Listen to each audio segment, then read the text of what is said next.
Welcome to the Own My Life podcast.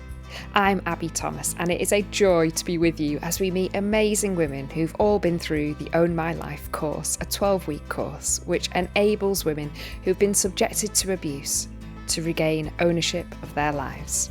Joy is a key value for us here at Own My Life, so be aware you will hear painful stories of many types of abuse, but you will also hear a lot of joy. You may realise as you listen that you or someone you know needs help or support to get safe. The National Domestic Abuse Helpline is 0808 2000 247, and if you have concerns that a man is behaving in an unsafe way to a partner, you could contact the Respect Perpetrator phone line, and all these details are in the show notes.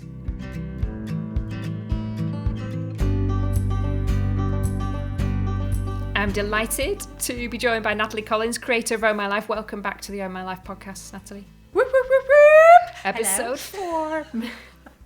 So in this course, we do this at the start of every episode. You, Natalie, bring us one of your favourite things, because this is what we do at the start of every session of the course, which I'm determined to call episode every session of the course. So today, your question, Natalie, is, what is your favourite smell?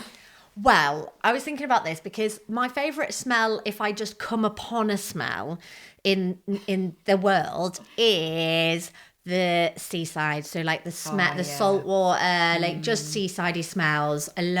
We live near the beach and I love it. I love going to the beach, taking the dog for a walk. Beautiful. But if we're talking about like a smell that you can purchase, anything that has cucumber, like a cucumbery smell, like, which is a bit random. Like I don't wear perfume or anything like that, but like, yeah, if you get toiletries and they're like cucumber scented, I'm like, yeah, fresh, clean, not overpowering or flowery. Yeah, you are that person. I often see cucumbery things. And who likes that? Like literally, Natalie. You're never gonna see it and be like, oh, Natalie, no, aren't you? I'll buy you one. Yeah, it's like when you mention you like something, then for every Christmas or birthday you get bought that thing. So yeah. Yeah. So no, just putting out there that if anybody who knows me and would be liking to buy me a present, please do not buy a cucumber scented candle. No more presents. That's fine. Brilliant. Okay, well today we've got the wonderful Lorna, who is going to share her story with us. So let's hear from her. Lorna, thank you so much for talking to me today. I'd love to begin this Oh My Life podcast with a bit of joy.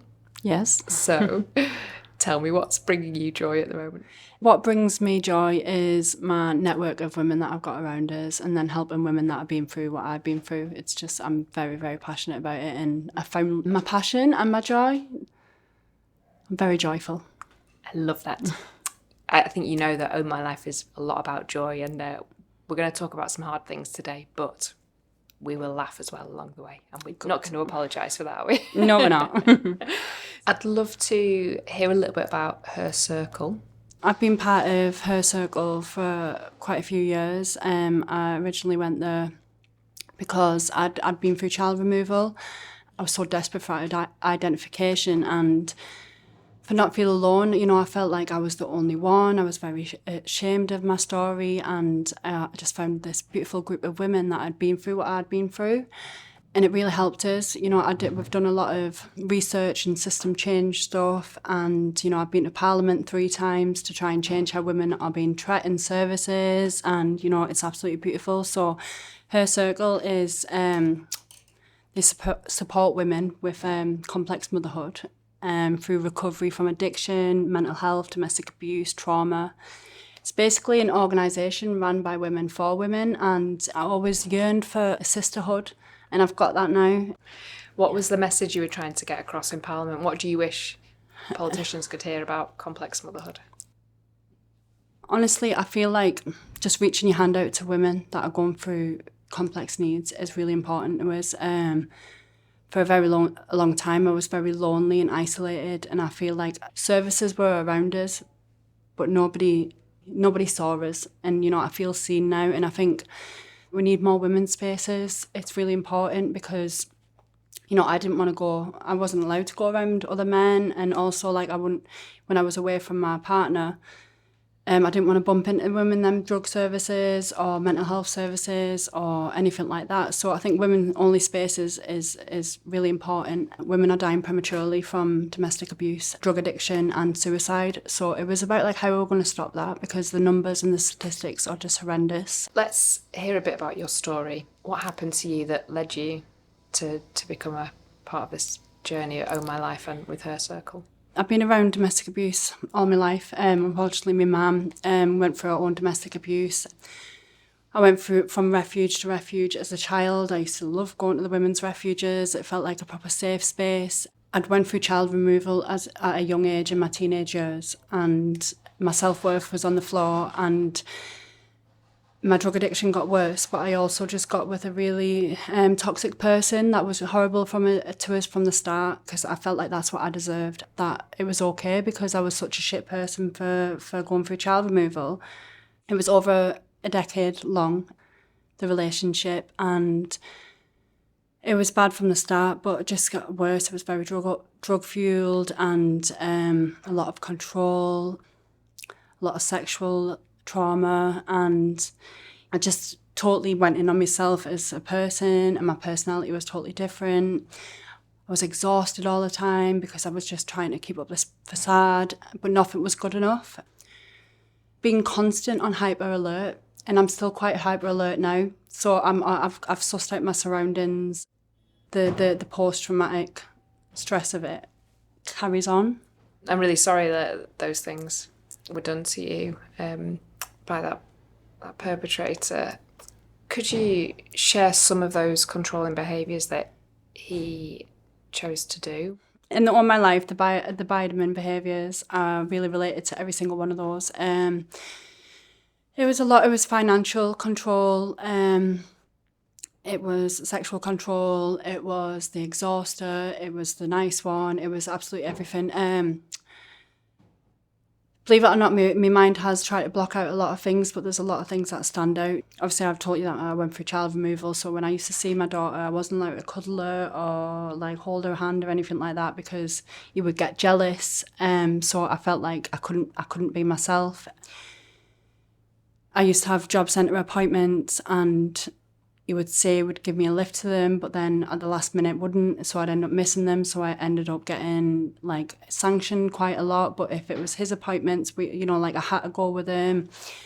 I would be up for days on end, and I would be exhausted and wanted to go to sleep. But his demands were more important, and I would do them because I just wanted a peaceful life.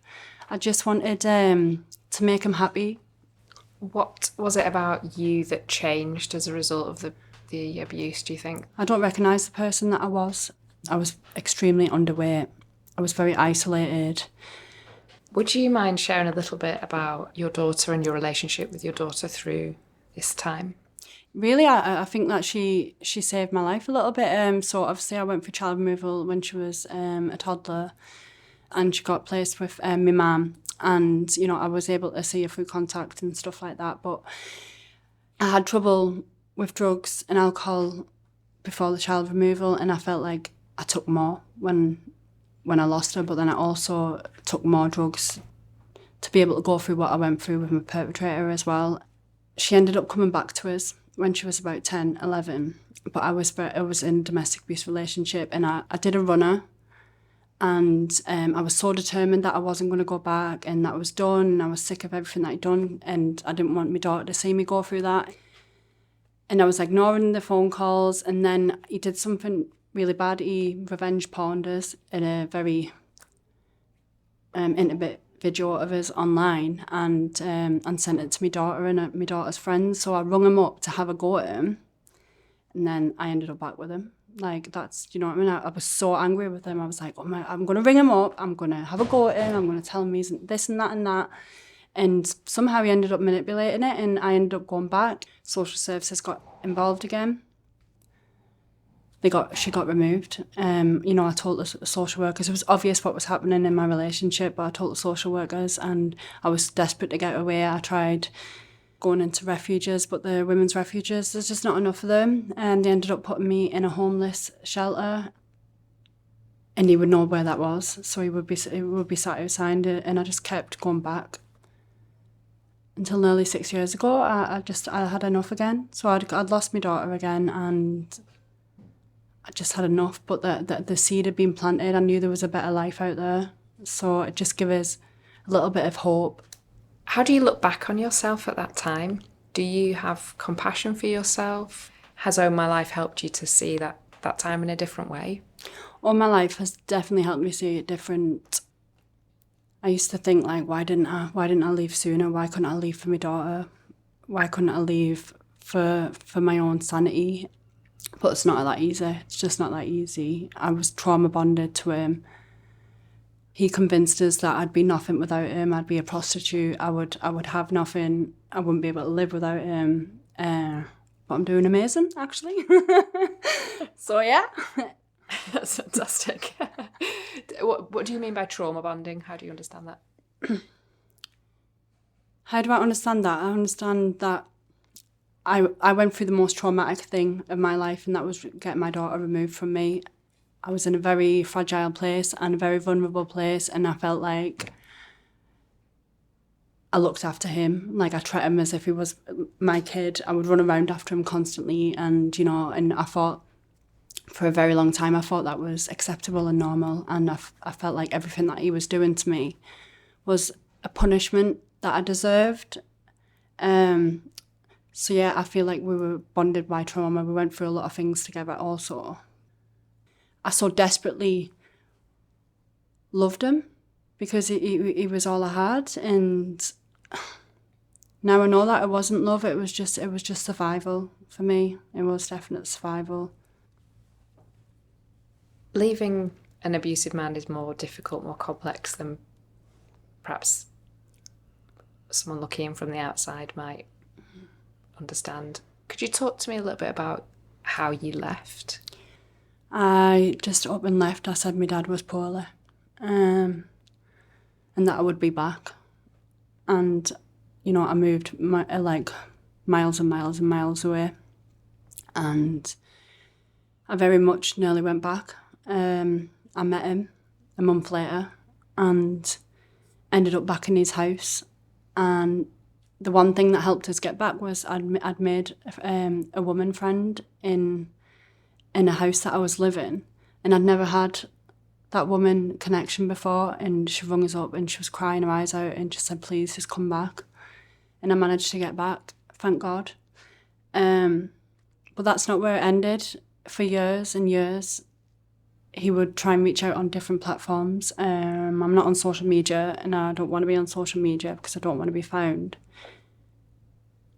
But he would find different ways.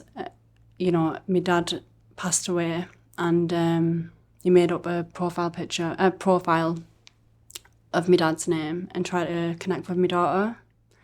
Still to this day, if an anonymous phone call comes through on my phone, I instantly go into that, like, anxiety, trauma, triggered. It's horrendous. What would you want somebody in an ideal world to have done for you at that time? What would have helped you?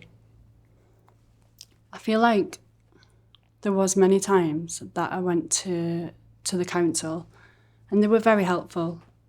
But there wasn't any spaces in women's refuges, and that's why I kept getting put into the same homeless shelter.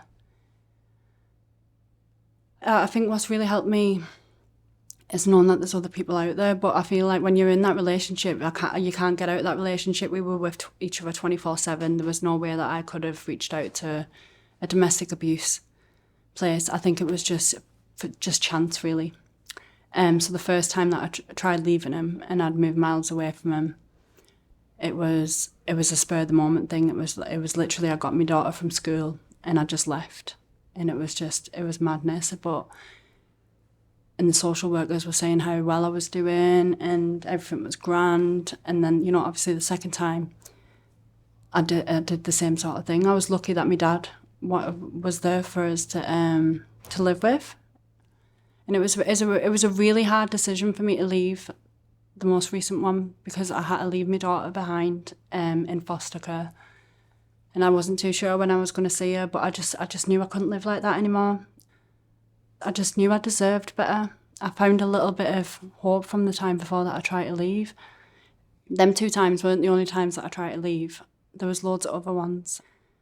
I used to leave and go to friends, and they would like wrap their arms around us, and it would look really nice and stuff.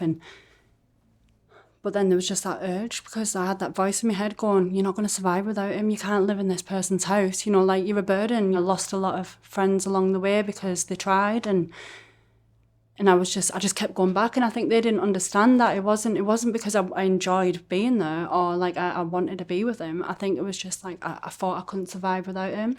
Like, we were together for a very long time. And I was a teenager when I got with him, and he was a lot older than us as well. So tell me about that age dynamic. You described that to me when we first spoke as a power move. What do you mean by that? Yeah, so he had a history of going with women a lot younger than him, but it was definitely a power move, because I always looked up to people that were older than us, as they had it all sussed out.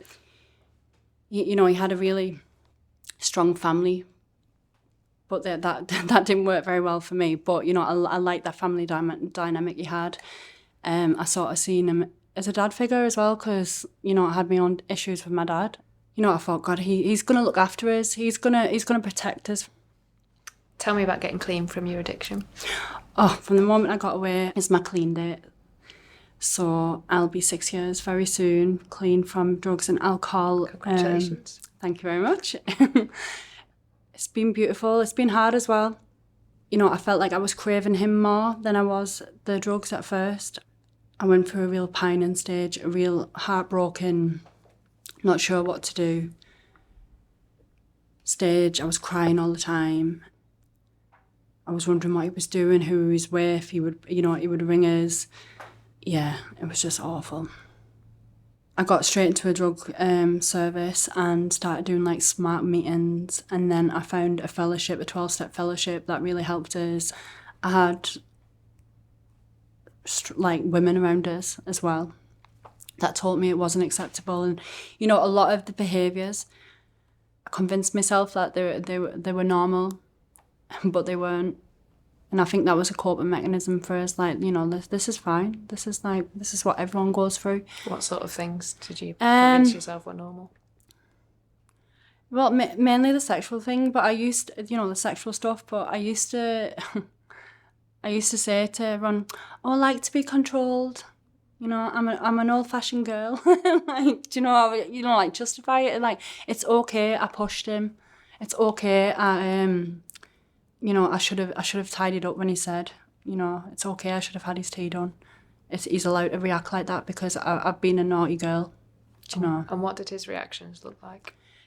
Scary.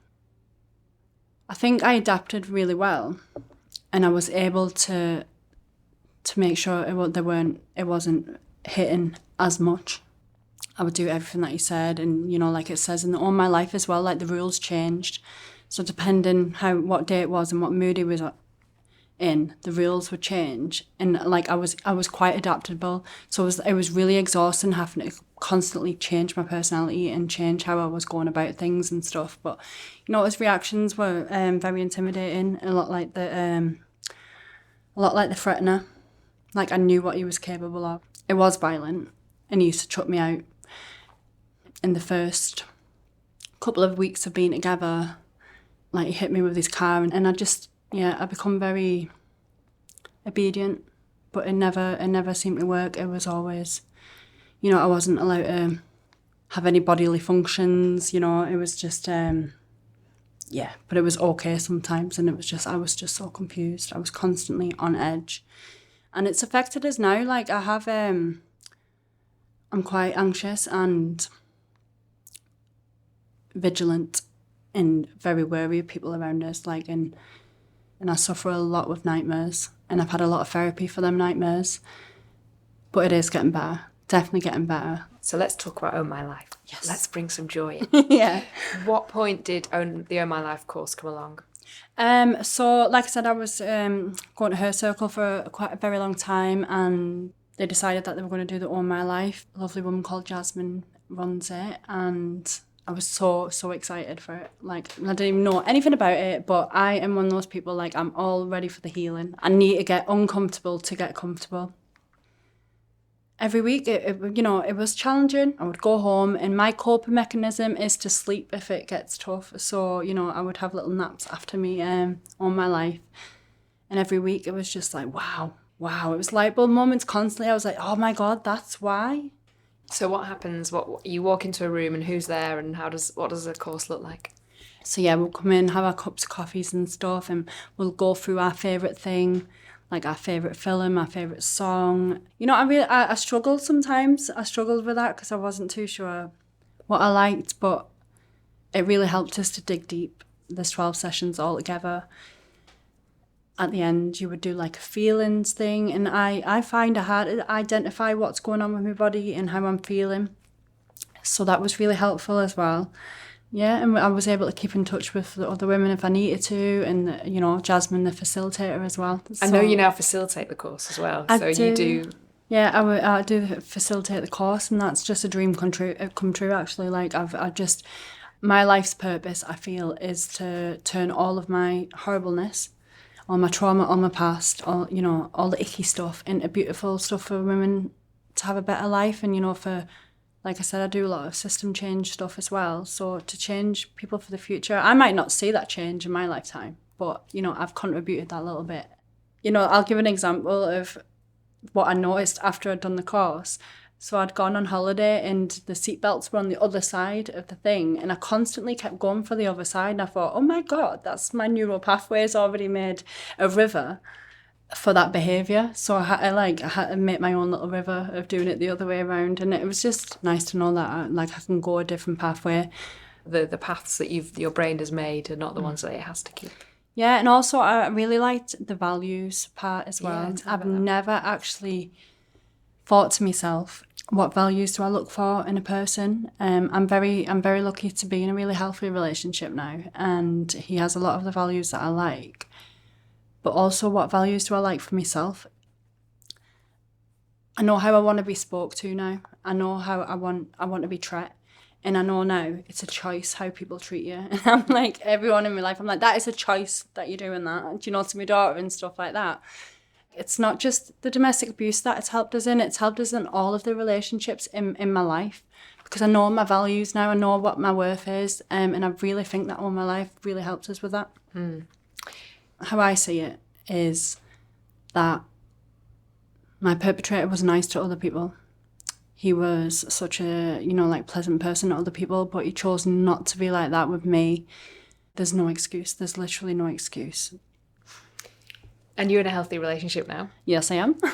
So tell me what that looks like. What is a healthy relationship? Communication. Massive communication. Meeting each other where we're at as well. And also, not being so codependent. We have our own lives, but we also have a life together, and, not bringing each other down.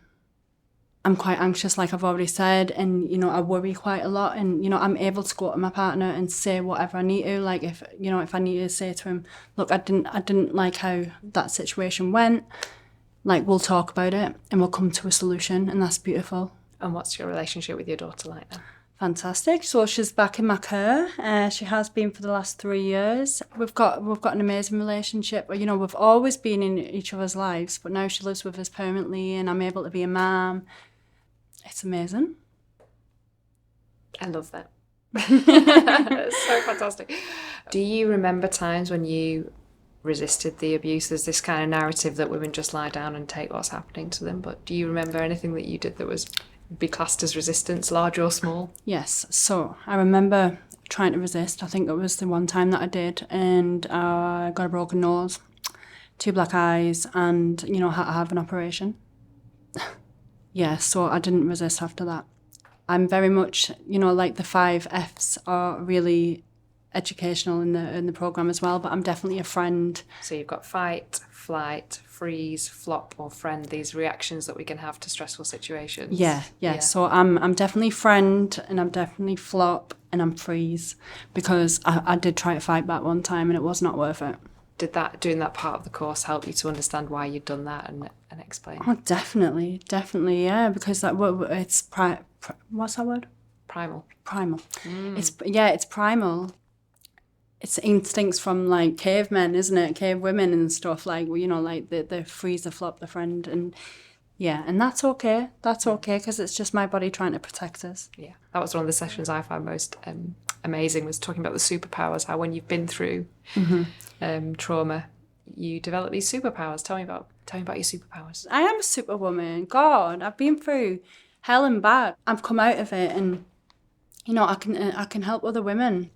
All my life's helped me see that, like, no matter what's been thrown at us, like, life has got better. Life can be better. Life is worth it without him. Tell me what you're looking forward to. What's coming up for you over the next few months, and what's excited about? So I mentioned about Her Circle. They've recently employed us. This is my first ever like official job. I had a job when I was a teenager in a food van, but this is basically my first, and it's a dream come true. What will you be doing? So I'll be facilitating the All My Life course, running little groups, not little because they're amazing. Peer support groups, and I'm the point of call for new women because I've been through what they've been through. Lorna, thank you so much for telling me your story. No, thank you for having us. Once again, Natalie, an amazing woman. Lorna, honestly, what a woman. Absolutely super precious. Just hold all of what she said in my heart. We can't unpack everything that we hear in every story every week. There's so much to unpack there. But hopefully, if we haven't spoken about it in this episode, we'll talk about it in another one. But a few things I think it's important to talk about there. First of all, that we've emphasised in previous episodes the importance of resistance and honouring resistance, and how women do resist abuse. Lorna there shares a very traumatic what happened to her when she tried to resist abuse. How do you understand that, I guess, and how does that fit into this idea of resistance being something to be celebrated? Yeah, and I think absolutely there is consequences to that, our resistance. You know, this is a dynamic where the abuser has a set of rules and punishes us if we break those rules. And so any form of resistance is always going to be a big rule break and have the potential to have serious consequences. And Lorna, when she was speaking there, talked about one of those consequences, really serious violence she was subject to. Now, when we talk about honouring resistance in Own My Life, the way that we meet what was done to Lorna is by honouring that, isn't it incredible that she tried to resist, rather than, as is often said to women, well, why did you do that? No wonder. Just keep yourself safe. Just keep, you shouldn't resist, and we all do the best we can to survive. And sometimes, as Lorna says, that becomes about being compliant. And I think there are things that she talked about that sound that, there were, every time she left was a form of resistance. Every time that she tried to maintain a relationship with her daughter, and the fact that the testimony to the relationship she's got with her daughter now indicates that, even when she was seeing her daughter and he wasn't letting her cuddle her daughter or, show her daughter love, that the relationship she's got with her daughter now is a testament to all of her resistance, that there will have been things she did that enabled her to do that, because actually, and she left him, she left him, and she came on an Own My Life course, and everything she's done shows it needs to be honoured as strong and badass and super powered for sure. So I guess I just want to push a little bit on that question of resistance then, in terms of when it puts you at risk. Is it appropriate to resist abuse even when it puts you at great risk? Well, what's important is that women do what's right for them. So I'm not saying nobody should listen to the podcast and be like, right, I'm going home and I'm breaking all the rules. Because actually, if that's what you decide to do as a result of listening to the podcast, I'm not going to say, well, you should have just done what he told you to. Because anything he does, any punishments he gives, anything he does, as a result of that is on him, not on us. And so one of the challenges we've got within the kind of responses to domestic abuse at the minute within the UK is a fixation with his risk to her. And that's not the only risk. If we don't know that we matter, if we don't fight back in one way or another, that can lead us to feel like, what's the point in living anymore? And that is a huge risk in its own right. And it's not a risk from him, it's a risk from us of hurting ourselves potentially, or of giving up, or of not being able to function. And particularly if we've got children, that has other serious implications. So there are other risks in our lives that are not about his risk to us that we must also be considering. And so I guess what I'd more want to talk about is if somebody comes to us, if we're supporting a family member, a friend or someone else, and they share with us a way they resisted, the first thing to say is, well done you. Wow, that was pretty badass. That was pretty incredible, rather than going into, oh, I don't think you should have done that. Oh, well, no wonder this went wrong. Well, you made your bed, all those kind of things which blame her.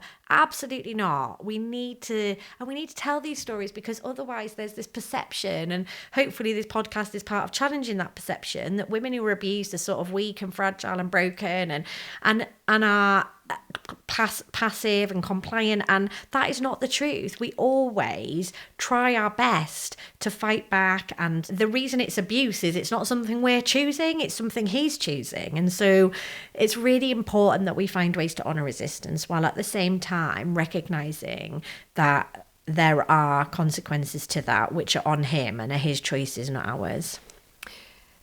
We haven't talked about sisterhood yet, but sisterhood is a massive thing for Oh My Life. Tell me about having other women around you. I mean, even just travelling around the UK, I feel part of that sisterhood story, and there's so many elements of their story that come together that give them a sort of united sisterhood. What does it mean? Why is this such a key concept for Oh My Life?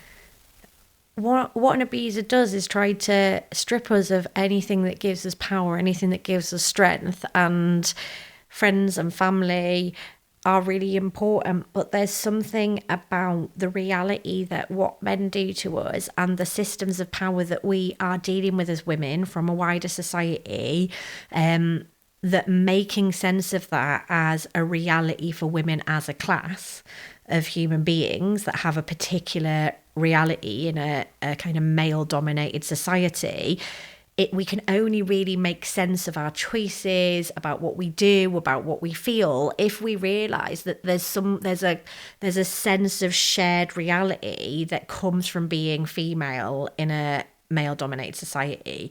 And so as we connect with other women and we go, what, you too, me too, this isn't my fault, this is his fault, and this world, that's the world, that's not on me. That is the thing that supercharges what Own My Life's able to do, because it enables us to go, it's not me, it's the world, it's not me, it's him. And as we do that together, we are this army of warriors who can help one another. I often talk about how the stories men tell of redemption are about how bad men become good men, and the stories that women tell of redemption is how that woman loved me, and that woman loved me, and that woman cared for me, and because of that I was able to love those women back and love my kids and all of that kind of stuff. So I think sisterhood enables us to be supercharged in our ability to make a difference. And I think one of the travesties of what Lorna talks about is there not being enough refuge bases, that particularly because her daughter wasn't in her care, she was going to be shunted towards a homelessness service, which was going to make it even harder for her daughter to be in her care. And when she said about being a kid, that when she went to the refuge with her mom, that was like the loveliest time. And there aren't those spaces anymore that there would have been when she was a kid, because they've changed and they're not what they were, and there isn't the funding for the sorts of resources that we need. And so without that, we can't really heal to the degree that we need to, which is why it's so important that Own My Life and other services like Her Circle exist. So Her Circle just sounds like an amazing organisation. What I saw of it was fantastic. Lorna tells the story of her child being removed, and Her Circle is about complex motherhood. Talk to me around that and those ideas and how you describe that using better language. I think her circle's description of complex motherhood to encompass women who have lost children to the state or through the family courts is a really powerful way of challenging some of the very stigmatizing language. It's incredibly challenging for women whose children are taken from them, usually because of men's violence somewhere along the line, either a woman or girl who has a child when she doesn't have much choice, or when she, in the context of having had an abusive father, or, you know, and that being part of the story, or there's an abusive man who is the cause of the harm to those children that lead to the children being taken from her care. And as Lorna so powerfully talks about, that she was a baby still, you know, she was a teenager when she lost her child, and her child had to be cared for by her mother. And she was a baby, and then this grown man who was much older than her took advantage and exploited her in that situation. And that what had been done to her, those systems that had decided that her child shouldn't be in her care, will have walked away as soon as that child was no longer in her care, because a social worker isn't for the mother, they're there for the children. So, you know, she will have been abandoned by everybody who could have ensured that she had a the strongest relationship possible with her daughter, which she now has, because she's an incredible human who is doing her best, and a badass woman, you know. And so I think the ways that men exploit women's relationships with their children, women and girls' relationships with their children, is another indication of just how vile these men with their behaviour is. And so I think we need to really recognise the harm that causes women, and the likelihood that when women's children are taken from them, that we need to have all sorts of resources and services, like Her Circle is, around women and girls, because it's not always adult women, to be able to serve and support women and girls to be able to flourish in the context of that. And we don't see those services, because almost all the service related to children being taken from their mothers are surrounding the child and don't consider the mother. And do you know who the best resource to that child usually is? Their mother. So the system is incredibly broken, but I hearing Lorna, I hope people are able to see that women are doing their absolute best in the context of incredibly painful and brutal situations. And so I think hopefully people can see the strength and the courage and the capacity it takes to be able to move forward from that. Was there anything else that stood out to you that we should talk about? Lorna talked really briefly about a seatbelt and abroad and it being on the different side, and that making neural pathways. Yeah, the neural pathways. And she didn't go into it in much detail, but it is an activity from Own My Life that's about us understanding that our brains aren't fixed. And I think Lorna's also talks about her addiction recovery journey. And I think those two things are often linked. Addiction and the habits that are formed means that we understanding we can change our brains is it's really exciting. Nobody's brain is fixed. The choices we make, the patterns of behavior we have, we can change those. We don't have to keep going with them. And that's really encouraging, particularly when we're trying to move forward in addiction recovery, especially. And I think very often we're not very aware of how much addiction for women is linked to abusive men, how much of the time men convince or manipulate women into drug or alcohol use and then use that as a hook to keep them in the relationship. And for every woman in the podcast, there will be things that he exploited, vulnerabilities he exploited, and things that he took advantage of, and ways that he has got his hooks in and made it very hard for her to detach herself from him, whether that's about having children with him, whether that's about him causing her to become addicted, whether about trying to absolutely destroy somebody's relationship to their child, like we heard Lorna talking about there. there are always going to be things abusive men do. We need to give women the skills to see those things, because what he will do as part of that, and Lorna talks a bit about values, is he will try to cause her to compromise her values so that, for each of us, when we're being abused, we feel like we've betrayed our own integrity. We feel like we've destroyed our own values. And it's not, he's coerced or manipulated or forced us to compromise those things. But there's a lot of shame and a lot of trying to make sense of that. And that's something in my life we really try to do. The methodology, that's probably not the right word, it's probably a fancy word for it. But the methodology, we'll call it, of Oh My Life is very much about allowing women to learn themselves, not telling women what to think or believe. How does the course approach women gaining understanding? It's probably because I'm really bad at doing what I'm told. I was like, I have never done what I'm told, and I've never accepted something somebody's told me, even if it's true. And I think that sense of we need to create opportunities for every woman to learn things for themselves in a safe environment. So all of our activities are designed. We have lots of quizzes. We have this traffic light activity. We have videos. All of it is designed to take women on a journey to come to that realization for themselves. And as we've said before, it's about planting seeds and hoping that they grow into something. But rarely does anybody learn something when someone says, no, you're wrong, this is how it is. Yeah, absolutely. So the best thing to do is to give somebody the signposts on a journey to that conclusion for themselves, and let women decide, and trust women that women will get there, rather than thinking we've got to force them there, because that's exactly what an abuser thinks, and we want women to be free. Well, thank you so much, Natalie. Thank you so much to Lorna as well for sharing her story, and we'll be back with another episode where we're going to meet the wonderful Tara. Thank you so much for joining us for the Own My Life podcast. We want to say a huge thank you to Her Circle and to all the organisations that run Own My Life in the UK and Ireland for everything you are doing to make women's lives better. And finally, to the Community Foundation North East, who have funded this podcast. We are so grateful.